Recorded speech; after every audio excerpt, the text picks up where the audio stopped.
पाकिस्तानी हुकूमती हलकों में इस वक्त तब्दीली की लहर चल पड़ी है और सीपेक के रूह रवां जनरल रिटायर्ड आसिम सलीम बाजवा को अपने ओहदे से अलहदा कर दिया गया है। इसकी जगह पर बतौर मुशीर वजीर आजम बराए सीपेक खालिद मंसूर की तैनाती कर दी गई है। सबसे पहले इस हवाले से वजीर प्लानिंग असद उमर की ट्वीट सामने आई, जिनमें उन्होंने नए तैनात होने वाले खालिद मंसूर को खुशामदीद कहा और बताया कि उनका चीनी कंपनीज के साथ काम करने का वसी तरीन तजर्बा है, जबकि वो सीपेक के प्रोजेक्ट्स पर भी काम का तजर्बा रखते हैं। साथ ही साथ असद उमर ने आसिम सलीम बाजवा की सीपेक को सेकेंड फेज के दौरान वुसअत देने समेत सीपेक के हवाले से खिदमत पर सराहते हुए इनका शुक्रिया अदा किया। आसिम सलीम ने इन्हें अजीम कौमी खिदमत का मौका मिलने पर खुदा का शुक्र अदा किया।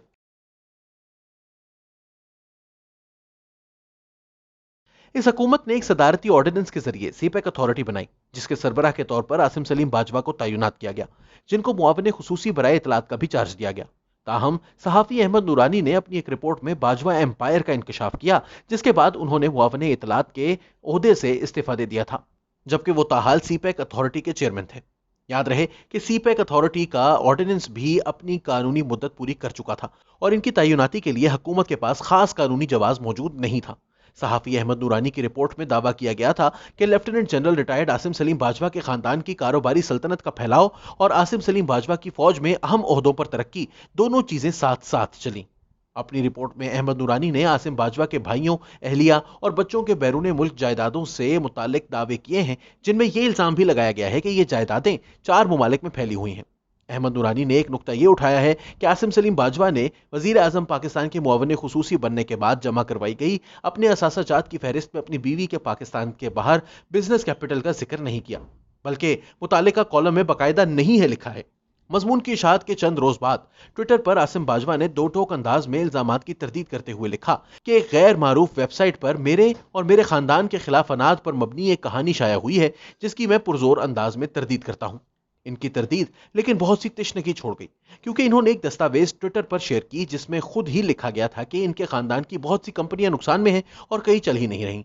ना सिर्फ वजीर आजम इमरान खान ने उनका ये उज़्र कबूल कर लिया, बल्कि मजीद किसी किस्म की कार्रवाई से भी ये कहकर इनकार कर दिया कि अगर किसी को इसकी तरदीद से मसला है तो वो अदालत चला जाए। चीन और पाकिस्तान वैसे तो देरीना दोस्त समझे जाते हैं और सीपेक का मंसूबा भी इसी तनाजुर में परवान चढ़ रहा था, लेकिन 2018 के बाद से सूरत हाल में तब्दीली आई है। बाखबर हलकों का कहना है कि चीन पीटीआई की हुकूमत की सीपेक टीम से नाराज है। आसिम सलीम बाजवा की छुट्टी को भी इसी तनाजुर में देखा जा रहा है। इसके पस मंजर के हवाले से मारूफ सहाफी सलीम साफी के एक कॉलम का यह हिस्सा मुलाहिजा हो। सूरत हाल यह है कि चीनी सीपेक की जल्द अज जल्द तकमील के लिए बेचैन है, लेकिन सोनामी सरकार के दौर में सीपेक पर कोई खास पेशरफ्त ना हो सकी। मजीद ये कि तब्दीली सरकार के दौर में चीनियों की सिक्योरिटी का मसला भी संगीन हो गया है। पहले कोयटा के सरीना होटल में खुदकुश हमला हुआ और उस वक्त चीनी सफीर उसी शहर में मौजूद थे।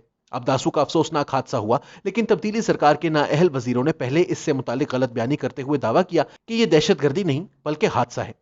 तब्दीली सरकार की इन बचगाना हरकतों ने चीनी दोस्तों को निहायत परेशान कर रखा है, लेकिन चूंकि चीन की सफारतकारी का अपना अंदाज है और हमारी तरह इनकी जबानें नहीं चलती, इसलिए वो सब बर्दाश्त कर रहे हैं। ताहम अब वो इस हद तक तंग आ गए हैं कि मुख्तलिफ इकदामात के जरिए अपने मैसेज देने लगे हैं।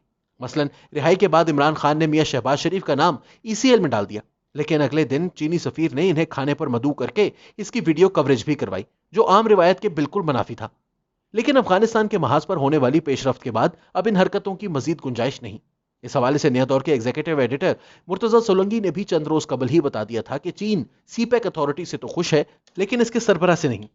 सुनिए इनकी चिड़िया की खबर क्या थी। चीन ने खासी नाराजगी का इजहार किया है कि जो सिक्योरिटी के जो इंतजामात थे वो इंतहाई नाकिस थे, ये बेहतर होने चाहिए और उम्मीद यही है कि आइंदा बेहतर होंगे। लेकिन जो मेरी चिड़िया की खबर है वो ये है कि वो सीपेक अथॉरिटी से तो खुश हैं कि वो बनी है और उस पर कुछ काम भी होना चाहिए, लेकिन जो सरबराह हैं सीपेक अथॉरिटी से उससे वो खुश नहीं है। नया दौर मीडिया के जराये के मुताबिक आसिम बाजवा हुक्मरान जमात में बहुत से लोगों को नापसंद थे। बतौर मुआविन खुसूसी बराए इतलात व नशरियात भी उनकी वजीर इतलात व नशरियात शिवली फराज से कभी नहीं बनी। सीपेक अथॉरिटी के सरबराह के तौर पर असद उमर के साथ भी इनकी एक टसल जारी थी। जराये का कहना था कि खालिद मंसूर एक अच्छे प्रोफेशनल हैं जो हब पावर में बतौर सीईओ भी काम कर चुके हैं, जो कि सीपेक ही का एक हिस्सा था। वो चीन को भी समझते हैं और चीनी कंपनीज के साथ माजी में काम कर चुके हैं।